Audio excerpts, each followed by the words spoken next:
Halo guys, balik lagi sama gua Lucky ID. Seperti biasa, sebelum mulai videonya buat kalian yang sudah dukung channel ini selama ini, terima kasih banyak. Buat kalian juga yang belum subscribe, silahkan di subscribe karena subscribe itu gratis, tidak bayar. Dan buat kalian juga yang sudah donasi, terima kasih banyak, semoga dilancarkan rezekinya, amin. Tanpa basa-basi, kita bacain novel Martial Back chapter 5542. Di sini diceritakan Yang Kiao Yang Kue ketika muridnya Kiao Kiao dan Liu Yan, Gyeonggi, Little Red, dan Little Black juga berada di wilayah kerinduan. Setelah mengetahui berita ini, Yang Kue sangat terkejut sehingga dia hampir mengekspos auranya, tetapi dia dengan cepat memenangkan diri. Pada saat ini dia tidak punya waktu untuk menyelidiki mengapa anak-anak ini berada di wilayah kerinduan. Tidak akan terlambat untuk membicarakannya nanti. Hal terpenting sekarang adalah membunuh penguasa wilayah ini. Berpikir sejenak, Yang Kue mengirim transmisi suara senior bagaimana kekuatan mereka sekarang. Setelah kembali dari battlefield, Yang Kue belum pernah ke batas bintang. Selain Little Red dan Little Black yang pernah dia temui sekali di Voidland, dia belum pernah melihat yang lain selama hampir 1000 tahun. Dia benar-benar tidak tahu bagaimana kultivasi mereka. Namun jika seorang memiliki keberanian untuk menjadi pemburu nomaden, kekuatan mereka tidak akan terlalu lemah, terutama ketika muridnya. Yang Kue sangat percaya pada mereka. Klan Vicky mengirim transmisi suara. Yang Kiao mengikuti klan naga ke tanah leluhur roh suci. Dan ketika dia kembali, dia sudah menjadi orde ke-7. Yang Kue telah menjadi orde ke-6 selama bertahun-tahun sekarang. Dan dia seharusnya mencapai puncak wilayahnya. Adapun 3 murid kamu semuanya telah mencapai orde Heaven ke-7 secara langsung. Meskipun semua murid di Small Universe Void Dojo Yang Kue memiliki sebagian dari pewarisnya, hanya Zhao Yebe, Zhao Ya, dan Yu King yang menjadi murid pribadinya. Ketika bocah ini mewarisi 3 tahu besar terkuatnya, ruang, tombak, dan waktu. Di antara 3 murid, jika seseorang membandingkan bakat mereka, murid kedua Zhao Ya tidak diragukan lagi akan menjadi yang terkuat. Kecepatan kultivasinya bisa dikatakan telah meningkat dengan pesat. Ketika dia berkultivasi di alam semesta kecilnya, Yang Kue telah memintanya terus-menerus untuk menekan kultivasinya. Atau dia tidak akan mendapatkan dukungan pohon dunia ketika pergi ke batas bintang. Faktanya ada banyak kultivator yang keluar dari Void Dojo. Banyak di antaranya telah mencapai orde ke-7 secara langsung, tetapi Yang Kue belum pernah melihat siapapun yang dapat dibandingkan dengan Zhao Ya dalam hal bakat kultivasi. Dia adalah seorang kultivator yang secara alami cocok untuk kultivasi. Jadi tidak peduli apa jenis teknik kultivasi atau teknik rahasia itu, dia dapat dengan cepat menguasainya.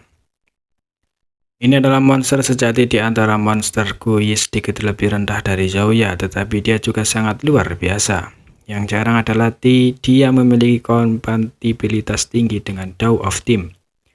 Bakat Zhao Yebe adalah yang terburuk, sikap sopan dia biasa-biasa saja, tetapi terus terang dia membosankan.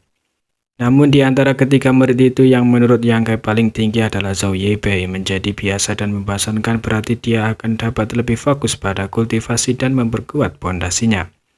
Semakin kokoh pondasinya, semakin jauh seseorang dapat melangkah. Meskipun dia lamban, dia memiliki rasa yang tajam tentang Tao of Speed dan sangat mahir dalam hal itu.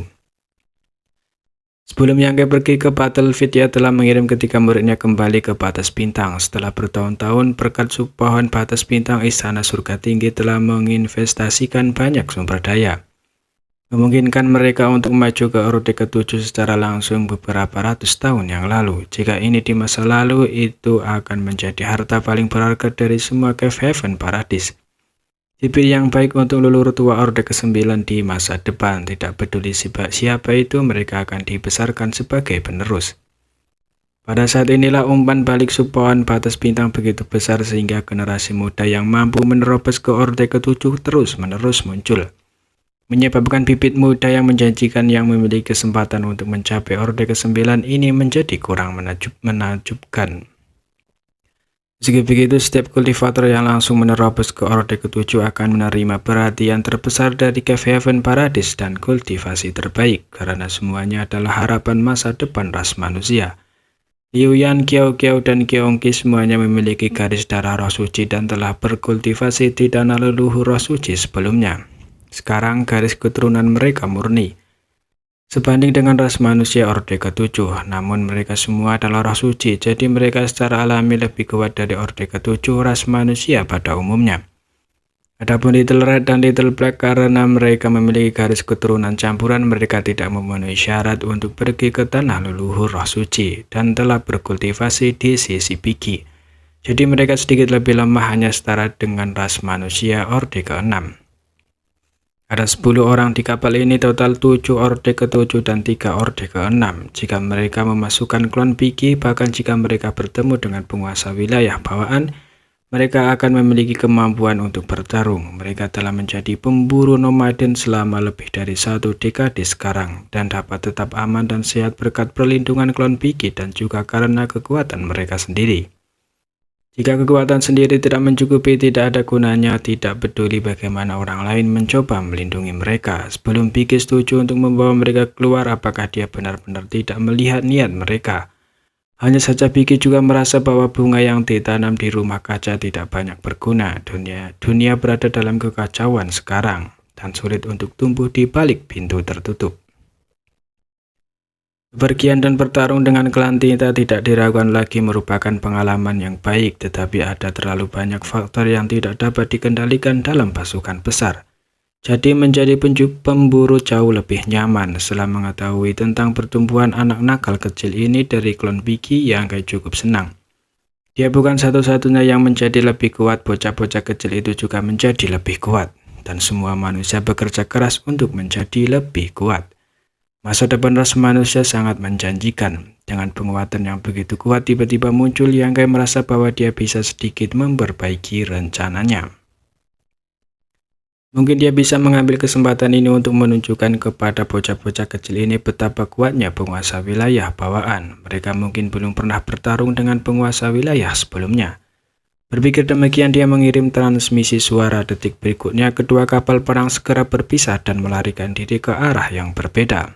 Melihat ini, 5 penguasa wilayah yang mengejar mereka juga berpisah tanpa ragu-ragu.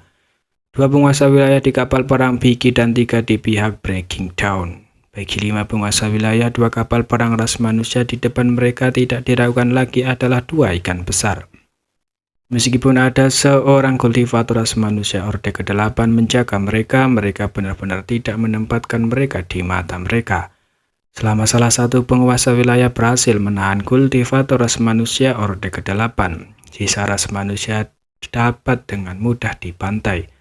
Mereka melakukan hal yang sama, semuanya terkendali. Dalam sekejap mata, jarak di antara mereka telah memendek secara signifikan. Meskipun kedua kapal perang ras manusia itu cepat